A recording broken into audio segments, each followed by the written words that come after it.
The Public Service Commission knows with concern recent incitements circulating on various platforms encouraging public servants and other citizens to stay away from work or abstain from regular activities on the 22nd and 23rd of April 2025. Sambina Mashoko, our in a statement, no, would it see one in the Public Service Commission was subscribe or like on the bell? The Commission is confident that public servants who are committed, disciplined, and fully aware of their responsibilities will not be misled by such reckless and disruptive incitements. Public servants are reminded that they are co-mandate to serve the people of Zimbabwe faithfully, diligently, and without interruption. The work carried out by the public service is vital to the delivery of essential services and the advancement of our national development aspirations as outlined in Vision 2030.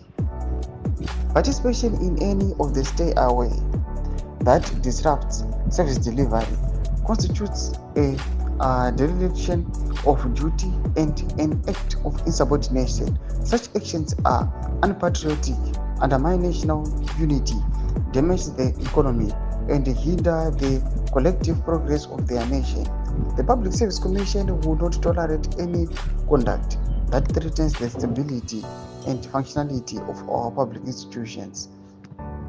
Accordingly, the Public Service Commission wishes to clarify that Tuesday, 22 April 2025 and Wednesday, 23 April 2025 are normal working days. All public servants except those on duly authorized leave are expected to report for duty at their designated workstations, observe normal working hours where necessary, work beyond official hours in fulfillment of their duties. Ndomwe achikwambuda nyongopana apa ni Public Service Commission ichiuya aiwa ichibata vanhu ichivati aiwa vese vanokuda kungotedzera bomushogeza vanhu magovernment workers aiwa action is going to be taken pamuri.